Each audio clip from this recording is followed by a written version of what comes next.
Yes, and we are live, the grand finale. All right, so today we are on day three, session six of the Train of a Child Conference 2023. And we are with our speaker here in the house, Dr. Vivian. And Dr. Vivian Okoye is a doctor of optometry, of the founder of Vivian Okoye Parenting Academy. She's a professional parent coach, a certified NLP practitioner, a seasoned speaker, and author. Yes, thank you so very much. She spoke at the last conference and she's speaking again. I know that we had to pull her to come because she is very busy at the moment. I know what it's like, but she created that time for us. We do really appreciate you, Ma. God Thank bless you. you. Thank you for Yeah. having me. You're like, First oh, of we can see our coach and speaker and coach yeah, in the building. thank you. Yeah, they're here. So if you see them, then I mean, We love them. We love them. We love it like that. just take us like that. That's our reality. Yeah. Yes. So yeah, thank you for having me. First of all, I'll Yes. say congratulations. It's not Thank you. easy. You've done so Yes. well. And I mean, we're wrapping up, and I'm sure Yes. that every other speaker, I didn't have time to join in. I was hoping I could join in some of the sessions, but um I was so busy. Thank you. I was so busy. I didn't have time, but I'm sure that every speaker must have brought their A game to the conversation. And this evening, I have the singular honor to have a conversation with us around overcoming our trauma as parents so that we can nurture and raise confident and resilient children.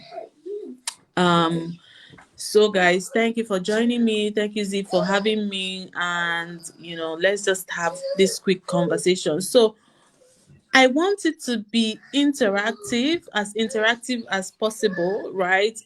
So I'll just start with a question. When you hear the word trauma, what comes to mind? Kamsi, can you go in? I'm coming. Just going. Thank you.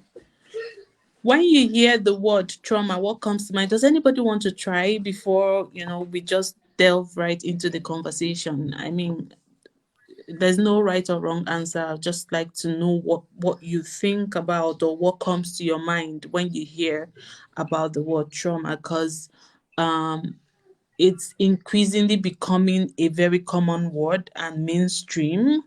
Mhm. We're hearing a lot of things about trauma, I'm traumatized, and all of that. um so when you hear the word trauma, what really comes to mind? Does anybody want to try before we just go into the conversation? Okay. Do we have anyone? You say pain from my end, pain. Okay, pain. All right, yeah. All right. Is anybody trying in the chats? Because I can't see the chats from here. Yes, yes. Not yet. Okay. Okay, all right. So while we wait for those answers to come in, right? Okay, Essentially, somebody saying something. okay, Uh, Trauma. is an Okay. event, yeah, that has caused emotional damage. Yeah, that's correct. Yeah, that's correct. Pain, emotional damage, right? So essentially we know that trauma is something that, must have brought pain or an emotional damage to the person that it has happened to. But looking at it in the context of the conversation we're gonna have, because we're having a conversation, trauma is a spectrum and is a full range. So there are more intense levels of trauma. There are traumas that happen every day. Every one of us goes through trauma, things that cause you stress, things that cause you to be emotionally stressed, the things that cause you to be overwhelmed, things that, we just have things that traumatize us lightly on a daily basis, or throughout the course of our life and life experiences. But then when trauma is progressive and consistent, then it's just like when you're experiencing a stressful situation over and over and over again, your body, your system, your brain doesn't have the opportunity to actually recover from that stress. As a matter of fact, stress is necessary for us to grow resilience, right? When you face a stressful situation, it kind of like puts you in a position to think, so that you can come out of that situation, to build resilience, to overcome that situation. That is positive stress, right? But then when stress, which is what trauma triggers stress. So when stress is consistent, that your system or your brain doesn't have the opportunity to actually relax from it, to actually come out of it, then it becomes a traumatic situation, right? Then you can also have traumas that just happen once. Some, for instance, if you were in a car accident, or you witnessed a car accident, or you witnessed somebody die, or you witnessed a gunshot or violence or something. So that's acute trauma. It just happened once, you saw it, and it can actually affect people as well. But in the context of what we're talking about chronic trauma, and in some cases complex trauma. That is trauma that somebody is exposed to, over a long period of time, and collectively they are called adverse childhood experiences, right? And you know there's been a lot of ongoing research. There have been a lot of evolving literatures to say that every one of us, it is hard for anyone to actually go through their life, there's a particular research that says that before anyone turns to age 16, they must have experienced one type of the traumas that are outlined in the adverse childhood experiences.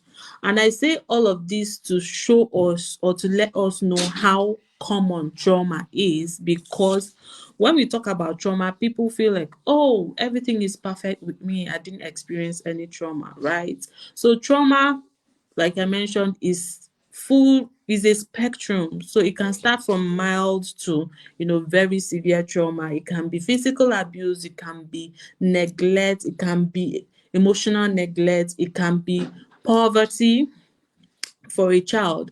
And we're talking about you as a child now. We're not talking about your child, because remember, the conversation is how you can overcome your own traumatic experiences, so that you don't pass it on to your child, so that you're able to raise confident children, so that you're not projecting the effects of your trauma on your children, right?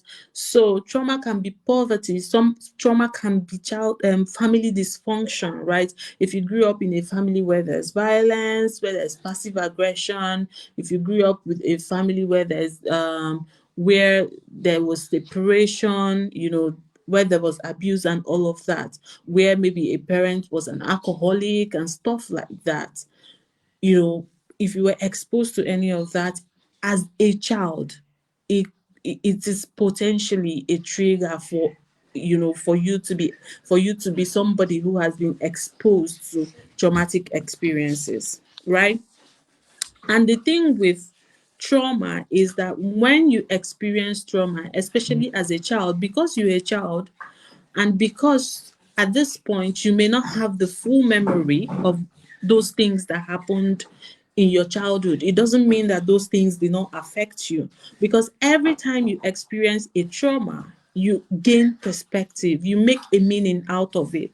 And the meaning that you make out of it becomes, what shapes your beliefs, what shapes your behavior, what shapes your outlook towards life, or what shapes your attitude to people.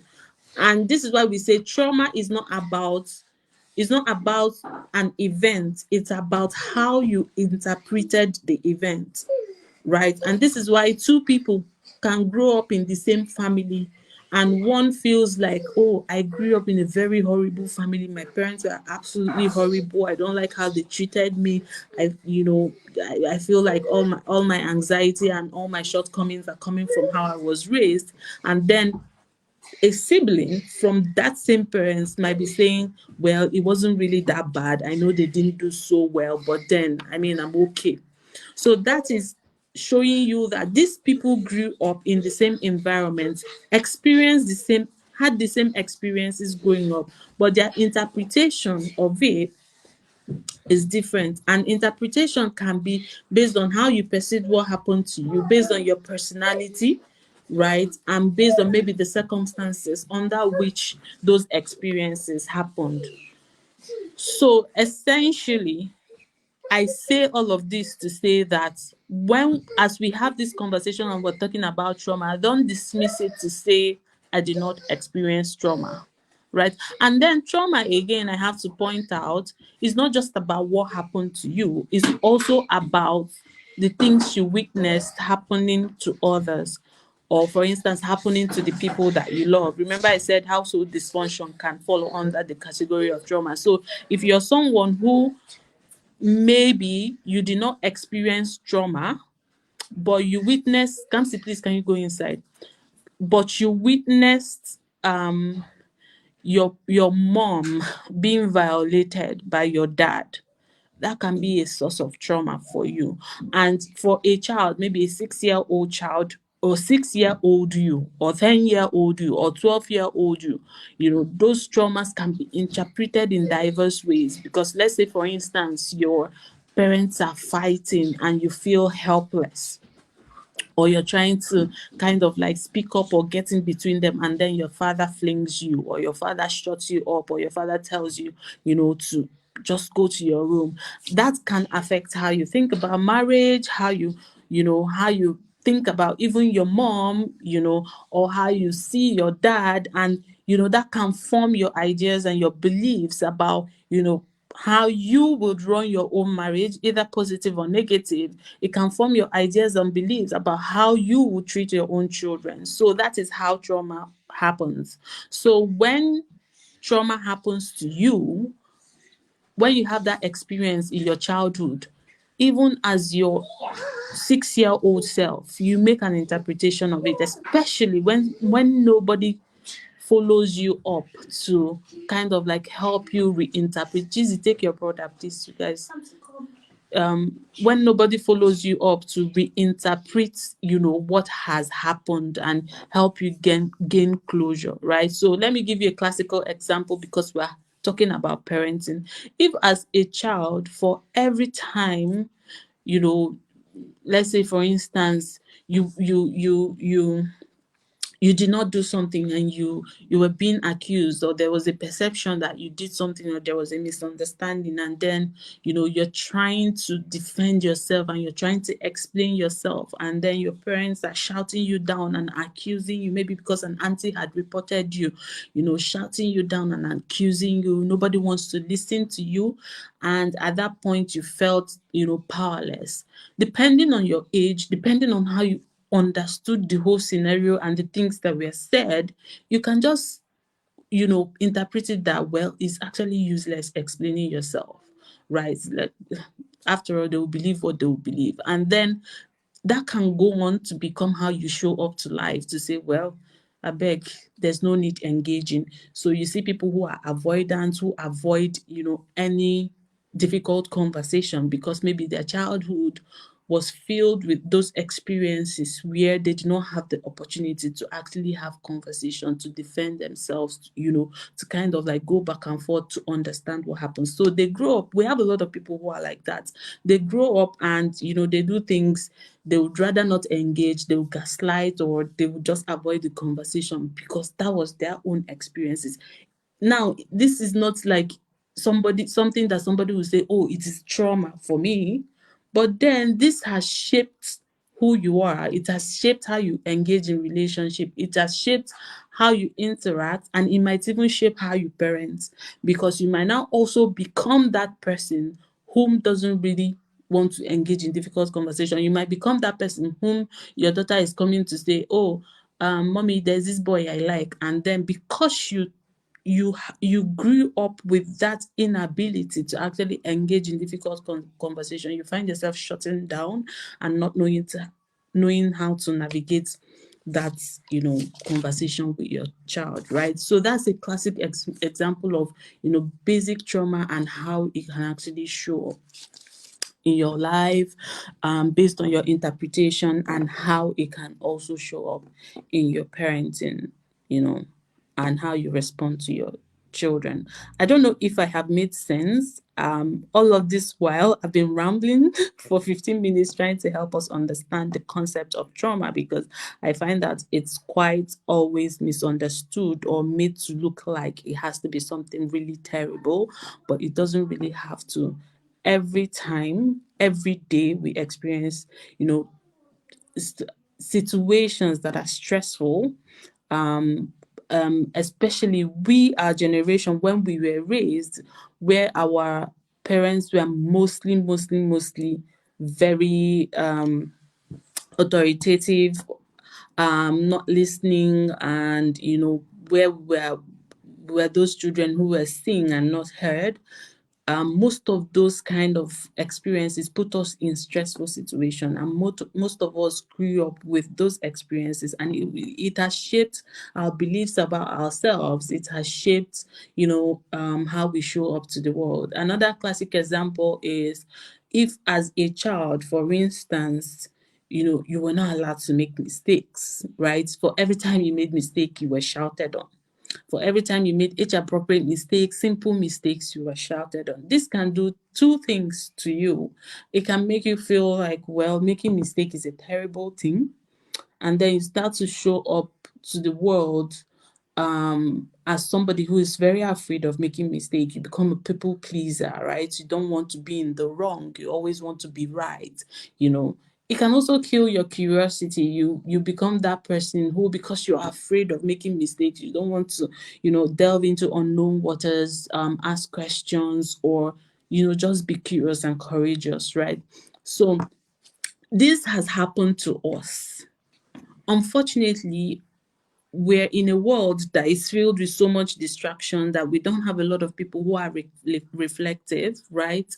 So it has happened to us, and a lot of us just delve into parenting, carrying all of these experiences, and then we don't realize that we're also pouring it back into our children. So, for instance, if you're somebody who is afraid of making mistakes, you're likely going to project that on your child, because children will naturally make mistakes. But because of your perfectionism, you want to groom your child to always be that perfect child in front of people. You don't want people judging your parenting. So it somehow affects your child and how you show up to them, right? And why is this conversation very, very important? This conversation is very important because if you are going to parent right, if you are going to raise a wholesome child, then it starts with you. It starts with you checking who you are, where you're coming from, the experiences that you have had in your own childhood, the traumas that you have experienced,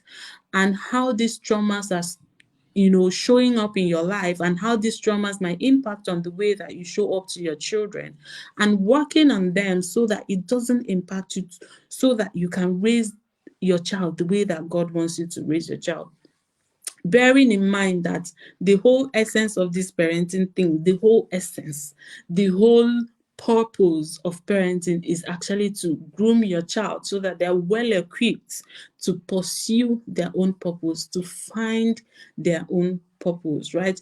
And when God made you and sent your child to you, God knew that you're capable, you have everything that it will take to raise that kind of child, because God is not seeing you through the lenses of your experiences and your traumas. God is seeing the person that He has created. But unfortunately, He created you and sent you to the world, and then through going through the world, you have picked up a lot of things that He didn't put inside of you, and these things have shortchanged you, right? These things have taken away from the creativity, from the curiosity, from the daringness that you're supposed to use to actually raise your child. So for you to actually partner with God and be on the same page with God to raise your child for purpose, you have to look at the experiences that you have had and how they have affected you, and if you're still in line with who God has made you to be, so that you are in tune, and then you can show up, to your parenting responsibilities. And this is not a one day journey. This is an ongoing conversation, because if you're still operating, if you haven't healed, if you're still operating in that spectrum of, the beliefs and, the traumas that you have experienced, and the things, the attitudes, the behaviors, and the beliefs that you have picked up from those experiences, you are definitely going to pour it into your child. And with a simple analogy, I will show it to you, right? So let's say, for instance, I don't know if you can see me. This is a glass of water. This is a clean glass of water. This is you. And this is another clean glass of water. This is your child, right? And this third the content in this is your experiences in life, right? So as this is you, and as you're going through life, you're having experiences and traumas that have changed who you are, right? So you become this person. You have changed. You're no longer that, immaculate person, that creative mind, that absolutely fearless person who came into the world. Your traumas have introduced fears, self-doubt, self-esteem issues, lack of creativity inside of you, and this has become who you are. And now you have a child that you need to groom throughout their life. And for you to groom this child, you have to pour into the child, right? So if you go on without purifying yourself so that you can become, at least to an extent, something close to who you were before, if you just go on like this and jump into your parenting relationship, the thing is that you're going to pour into your child, and you're definitely going to pour your traumas into them as well. And this is who your child is becoming. Your child is most likely going to become your traumas and your experiences, because you will project them. You project them. One of the things that trauma does is that it makes you parent from a place of fear. So for instance, let's look at extreme trauma. If somebody who has been sexually abused is going to be parenting from a place of, fear of that happening to their child. And they're it can be good, it can be bad, but if you didn't take time to process and heal, what happens is that you parent from a place of fear, and anything that comes from fear isn't essentially good, right? Because I know God, the Bible says we're not given the spirit of fear, but of sound mind, because you need sound mind to make sound judgment and sound decisions. And that's why I have problems with, things that happen on social media where if you ever find yourself, maybe they share something on social media, oh, this child was raped, and you're having sleepless nights about it, that can imply that you're parenting from a place of fear, right? Because these things happen, we should know, and our responsibility is to get equipped and continue teaching our children and partner with God, and God will solidify the work that, we are doing. So it is, I also say all of this and illustrated all of this to help you see that it is important for you to heal from your own experiences, so that you can help your child and you can raise your child, and you don't project your fears on your child. For instance, let me show you how trauma works. If you're a parent who maybe in your childhood you had a drowning scare. Let's say you went to swim and you almost drowned, or you experienced your cousin drowning, or a relative drowning, or you were even told stories of people drowning. There's a very high chance that you're not going to allow, as in your fear is going to get in the way of you allowing your child to learn how to swim, or to go into the water, or to get into the water if you ever go to the beaches, right? So that is your fear based on your trauma getting in the way of your child's experiences. But you must understand that your experiences are not your child's experiences. So you need to heal from your own experiences. Yeah, or even a dream. Z. Yeah, you need to heal from your experiences, process them, get closure from them, so that you can allow your children have their own authentic experiences. You're not projecting your fears, your insecurities on them. You parent them from, you show up to them for who they are, and then you pay attention to them, stay curious, observe them, and navigate with them based on their need per time, which is what parenting is supposed to be about. It's not supposed to be you coming with your own idea, your own experiences, and your own trauma and projecting them on your child. Is you coming with an open, curious mind to say, who is this child in front of me? And what is God telling me about this child? Where are we headed? What is their behavior, their experiences, their interests telling me about them? And what can I do with that information? How do I show up with them? What do I need to teach them? But you can't think like this if you're closed-minded based on your own past experiences, right? So the question now is, how do you start navigating? Perhaps if everything we have said here has made you reflect a bit, to say, okay, I might, this fear that I feel might be based on past experience, or how I'm yelling. Yelling is a classical behavior that is drawn from your own childhood experiences of trauma, right? Yelling, beating, losing control of your temper, lack of emotional regulation, all those are reflections, that they are reflecting that you had some unpleasant experiences in your own childhood. Because if you had a wholesome childhood, what would happen is that you should be able to communicate, you should be able to regulate, you should be able to learn how to calm yourself down. And these are things that we want to do for our children. So if you find yourself in that zone where you find yourself losing it, unable to regulate, then that calls for reflection. That calls for you to say, okay, what's going on? What can I do? How do I change this? Right? And that brings me to the point that for you to actually understand the experiences that you have had in your childhood, you need to be a reflective person. You need to be somebody who has the ability to ask questions and to be brutally honest with yourself, right? You need to define what is normal, because a lot of things that society has sold to us as normal might not be normal, right? So one way I judge is to look back. So for instance, some people will justify hitting children, but then I say, when you were a child and you were hit, how did it make you feel? Right? So it's a way of reflecting. Reflect back on your own experiences as a child.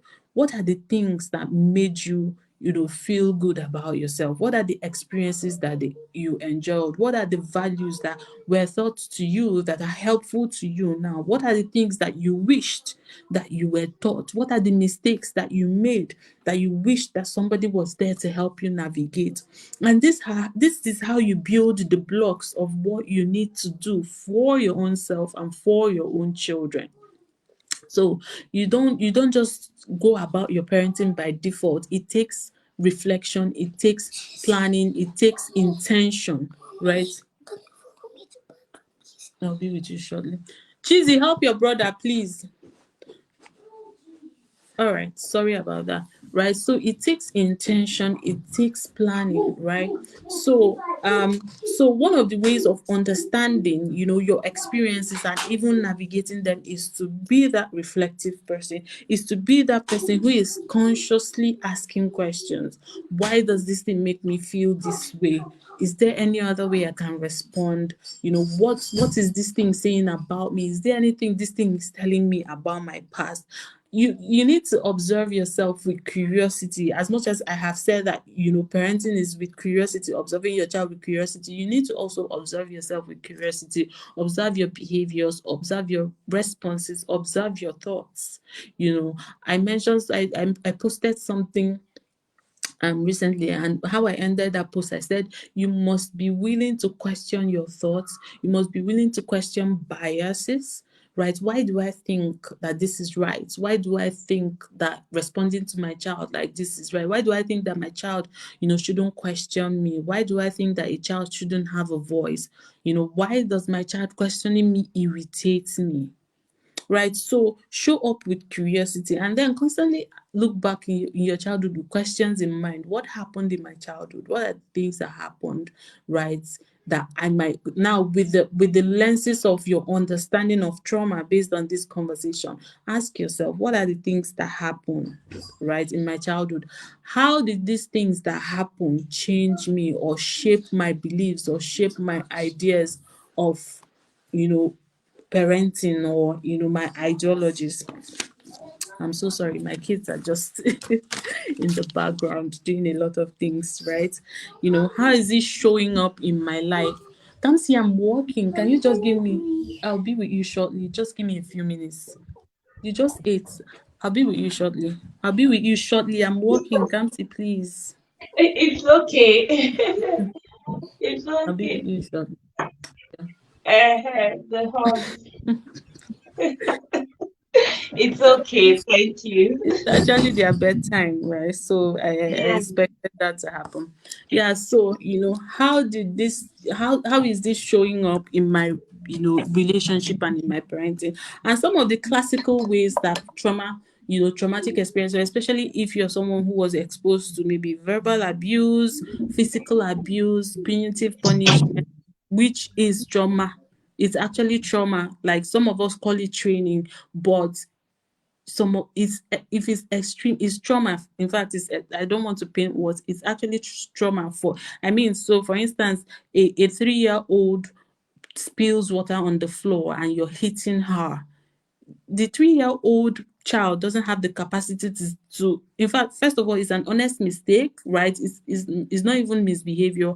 And then you're hitting the child is not going to say, oh, I did something bad and that is why my mom is hitting me, or my mom loves me, my mom is trying to correct me. The child is going to explicitly think, my mom hates me, I'm just carrying a bottle of water and I fell down, the water fell down from my hand. I expect my mom to tell me sorry or to understand what happened, but then my mom is hitting me.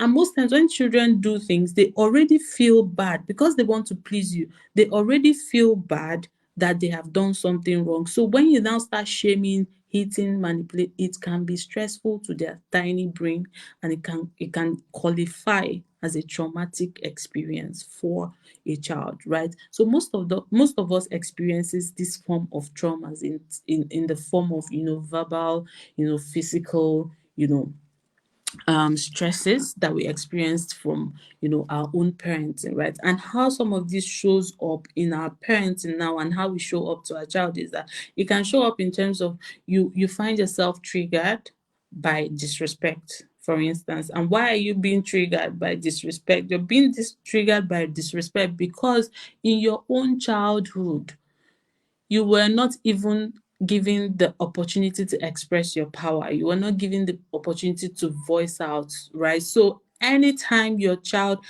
faced with that, you're put in that position where your child is trying to express power, you yourself feel powerless. So it triggers you.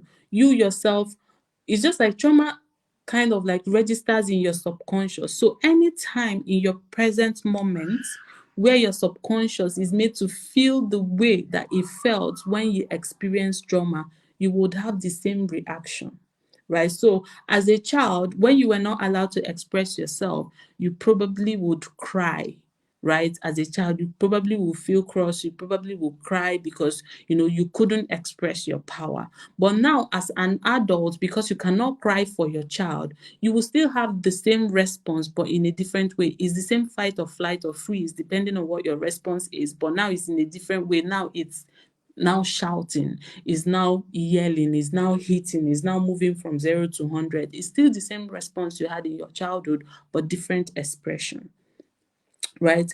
Another way is that trauma can make you have sense be triggered by sensory activities, and sensory activities like crying or whining or complaining. So you might find yourself that whenever your child is, maybe you told your child, you disciplined your child, and your child is crying, which should be a normal thing. So for instance, if I come back home and my daughter didn't do her chores and she's on her tab, and I'm like, no, I'll take your tab until you get your chores done. It's normal for her to whine, because I mean, it's just normal, right?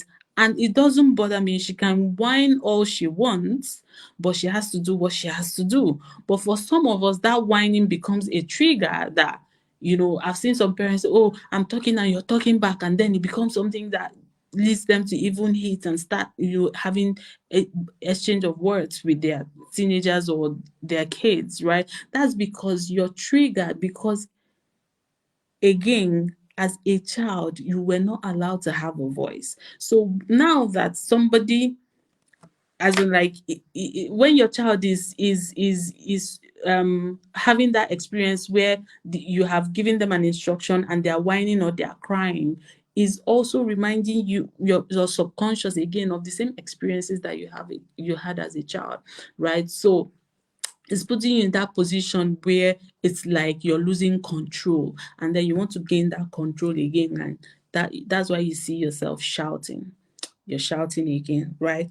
And then there's also the abandonment trigger, right? And this is for people who might have been neglected, and neglect doesn't mean that maybe your parents neglected you and they didn't love you or they didn't care about you. Neglect can be that, as a child, you were crying and you needed attention, but you didn't get that attention. Or as a child, you just needed a hug from your mom, or your attention bucket. I don't know, this is a different conversation. Now, as a child, you had two main needs, and that's attention and need to express power. So if as a child, your attention needs were not met, right, you're likely going to form a an attachment that is not secure, right? So yeah, emotional neglect, thank you. So when your child, fast forward to now that you're a parent, right, when your child expresses any behavior that your subconscious perceives as abandonment or as neglect, is going to trigger you. So for instance, you're talking to your child and your child walks away, is going to trigger you. Or you feel like you're showing your child emotion and they're not um responding or reciprocating that emotion, is gonna trigger it, right? So this is another way that, you know your trauma, your own childhood trauma. So when you experience these things, I'm bringing this classic example to help you kind of see what you can use to give you a pointer, because these are things that happen in our everyday parenting. So when you experience this thing, know that, okay, this is not just about this thing that my child did. This is actually about, my subconscious and my past experiences. So take a breather, step backward, and then think and problem solve of how you can re-engage with your child, right? Don't go with those flow of emotions. If you go with it, you're likely going to, because you are at that place of being triggered, right? So then the most classic one is the fear trigger, right? And the fear trigger comes from, if you had a childhood where you were not allowed to make mistakes, there was high expectation, you were expected to be perfect, you were expected to do things right, you were overcorrected and all of that, then you're gonna become that parent who has that fear of your child failing, right? So you just want your child to behave well. You want your child to take responsibility 100% of the time. And if they don't, it's going to walk you up. There's nothing wrong in wanting your child to do well. There's nothing wrong in wanting your child to learn and to take responsibility. But then how do you react when they don't? Right? That's the difference between responding from your trauma and being an intentional parent or a conscious parent who wants their child, to do well, right? So, for instance, I want my child to do well as well, but if she fails at something, we're gonna have a conversation about it. I'm not gonna be like, oh, this child is losing it, or this child will become a failure, and then it's going to trigger you and spiral into something that is quite unpleasant, right? So become a reflective person. Pay attention to, how um how your behaviors, your emotions, how you're showing up and interacting. And when you reflect, and when you take a step backwards and retrace your step, problem solve, then you can show up better. And essentially, right, when we talk about trauma, when we talk about people who have experienced trauma, especially if the trauma is intense, everybody would suggest that, oh, get help, get therapy. And this is also the same thing that a therapist will help you do, right? What a therapist helps you do is they help you make the implicit explicit. That is essentially help you make meaning of the things that are going in your head and in your life, and bringing it to the surface. And you're now like, oh, this is what is going on. That's what a therapist does for you. But if your trauma is not that intense, you can also do that for yourself by being a reflective person, by asking questions, by being honest to yourself, and then by taking actions when you have asked yourself questions, gotten your answers, and then reflecting and say, okay, how do we move on from here? And then this is also why you need, okay, if you're not, therapy is expensive, right? And if you find that you're doing all of this and you're still struggling, yeah, then this is why you need coaches, right? Even though they're not therapists, you are now at that point to say, okay, this is what I have found out. This is what my struggles are. So what are the solutions? So coaches help you and come up with, solutions. Okay, when this happens, do this. When this happens, do this. But healing from your trauma and coming out of that place is a continuous journey, where it's just essentially retraining your brain, because trauma changes your brain, right? So it's essentially where you're constantly rewiring your brain and relearning better ways to respond, better ways to express your emotions, better ways to solve the problems that would have triggered you on a normal day. And it takes, commitment and consistency. So you can't just do it one day and say, oh, we're fine, oh, we're all right now. Many people, healing is a journey, is, I mean, an experience that took your parents took how many years to raise you and conditioned you a certain type of way.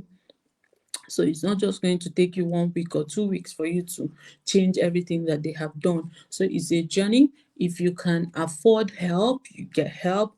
If you are not able to afford help, then you can self-help. And some of the tips I've given you here is what can help you start your self-help. And self-help works if you commit, if you really, really commit to it, right? And remember that why you're doing this is so that you get you become the person that shows up in an empowering way for your child. You're not that person who is showing up with warped ideas, with warped beliefs, with lack of curiosity, with lack of creativity that is required to raise the confident and resilient child that you need. Trauma also helps you kind of like become over to help makes you overcompensate, right? So for people who feel like this is, maybe for instance, poverty. Remember I said that if you grew up in a very poor or low economic grow up from a low economical background, it can also be traumatic for you. So it can put you in that position where you become that parent who wants to overcompensate, who wants to do everything and buy everything and do everything for your child, which also is not good for them, which also wouldn't help them build the confidence that they need, which wouldn't help them build the resilience that they need to function in the world, right? So it's very, very important for us to understand what trauma is, for us to start the journey of understanding our own traumas and how it's showing up in our lives and in our parenting today, and then commit to that journey of healing from our traumas so that we can show up to our children in a very empowering way.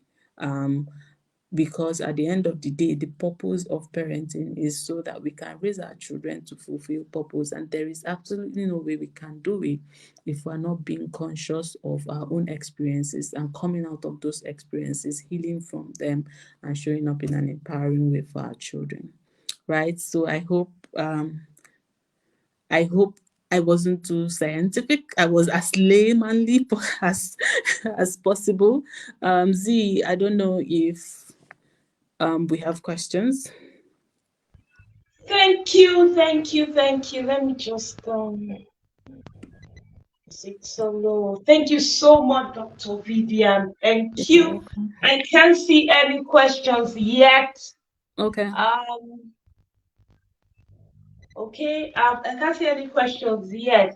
But Dr. Vivian has said so many things. So many things. She has said so many This things. is And this is a good overcompensating. Someone is saying I'm overcompensating with buying books. Well, that can happen, but it's a good one. At least you're not buying things it that looks are not like somebody I know. That handwriting looks like somebody I know. used. All right. So yeah. Okay, so she said so many things, what doctor did was to bring to us the reasons, of our actions. Many of us are not able to put a hand on where some of these things started from. If you do not find out where some of these things started from, you cannot go anywhere. You remain almost stuck where you're coming from. So she helped us to see those things. And one thing she said is that trauma is a trauma recovery or healing from trauma is a journey. Okay? It's a journey. It will not just happen like that. Okay, so give yourself some Grace. space. Grace. Give yourself grace. Yes, because sometimes we are so hard on ourselves. Yeah. Like Yeah. everybody, not even with social media, Dr. Vivian. Like everybody's running, is racing, and you're just wondering. But you have to give yourself that grace. And when we learn how to give ourselves that grace, we will also be able to give our children that grace. My connection is not working.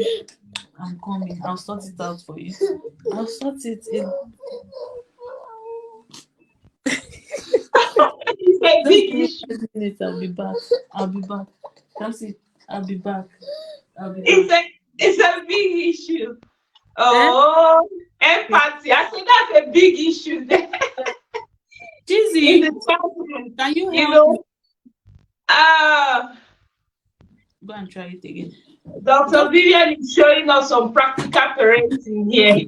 put it off and on it again. Okay, thanks so much for this wonderful session. Yeah. Yeah, someone said group session. Yes, for friends. For friends. Yeah, Um, yeah, that can happen if we arrange it well. Because my time now is, yeah, that can happen, but I'll have to know, so I'll work out the time. all right. That Yeah. would be fantastic. Yeah. Okay.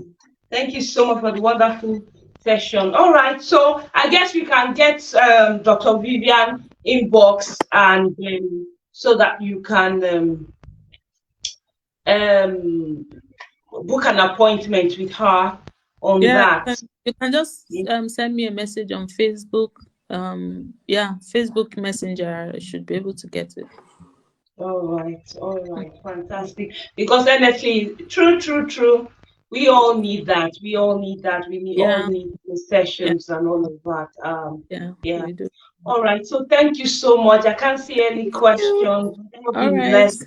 Honestly, I've been blessed, and you have been a blessing. Thank Thank you. you. And All right. thank you to Kamsi. Kamsi, thank you. We love you from It's all Train Up a Child. We love you. all right. Thank you. Bye. See you. Forever. Bye. Bye. All right, so we come to the end of this wonderful meeting. Thank you so much all for staying in. It has been fantastic and beautiful. I hope it has been transformative for you as it has been for me. Okay, so I want us to make sure we go out there and implement these things. Let your children know that mommy, daddy is changing, is transforming. Okay, remember today we said if you are not transformed, you cannot be effective.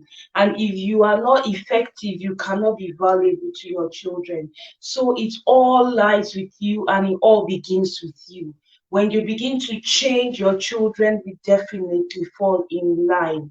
Okay, let's not forget about the promo that is going on now, the promo for the inner circle that is going on now, 30% off, and you also have a chance to do an installment. Okay, so if you have a deposit right now, you can deposit something right now and then pay the rest later just to book in your slot. Okay, and we also have the how to introduce your child to Christ. Coming up is a free webinar. You want to also check the link around the group and sign up for that. All right. So this is me saying bye bye and thank you, thank you, thank you for staying with us. Good night.